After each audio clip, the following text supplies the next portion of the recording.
dari depan tiba-tiba ada truk gede banget melintas. Syuh. Temen-temennya langsung teriak, "Andi, rem!"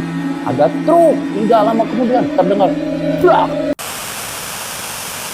Halo teman-teman, balik lagi di channel DG Creative Studio. Di sini kita bakal ngobrol santai, seru, dan serem. Pastinya penuh informasi menarik. Jadi jangan lupa duduk manis dan tonton sampai habis ya. Kalian punya nggak sih temen yang hobinya balap liar? Nah, gue mau cerita tentang salah satu anak SMA yang keras kepala banget. Nggak dengerin orang tua, nggak dengerin gurunya, pokoknya merasa dirinya paling jago. Tapi malam itu jadi balapan terakhir buat dia. Dan sejak saat itu arwahnya nggak bisa tenang, malah gangguin teman-temannya sendiri. Cerita ini datang dari temen sekampung gue, tapi kita beda sekolah. Cerita ini bermula di tahun 2003. Namanya Andi, umurnya saat itu 16 tahun, kelas 11 SMA lah kira-kira. Gayanya wah sok banget, bawa motor selalu ugal-ugalan. Kalau udah kumpul sama gengnya, makin menjadi tuh Andi. Padahal ayah ibunya sudah sering banget ngomelin Andi. Nah, jangan balap liar, itu bahaya.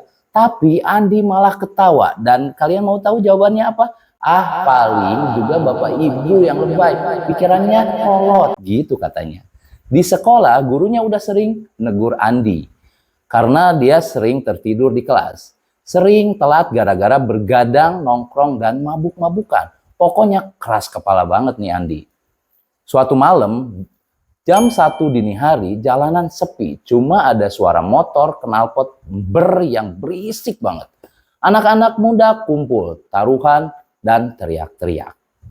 Andi ikutan, dia merasa ini kesempatan dia buat nunjukin kalau dia tuh raja jalanan.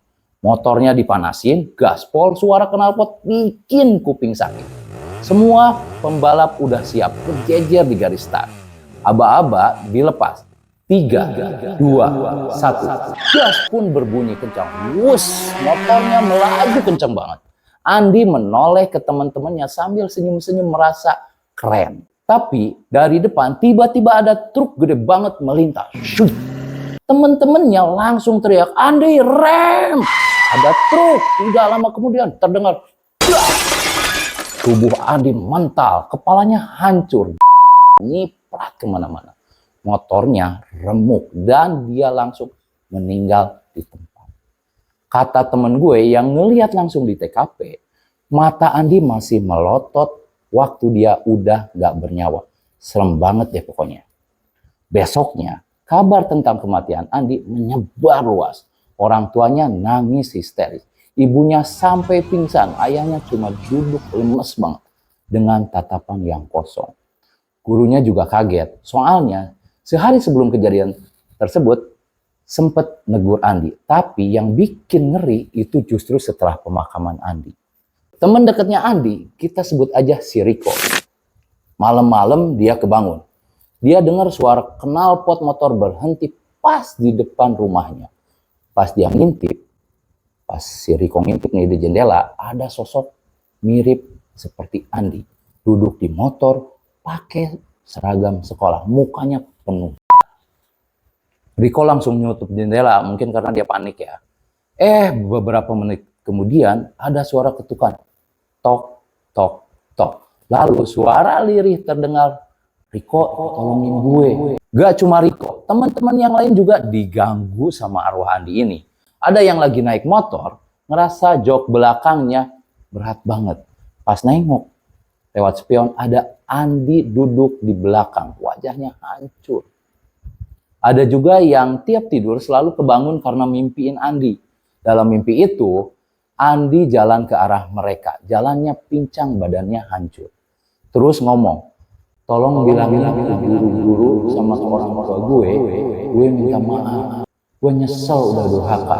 Bayangin ya, tiap malam diganggu mimpi kayak gitu. Lu masih bisa tidur nggak kalau kayak gitu? Kalau gue sih kayaknya enggak.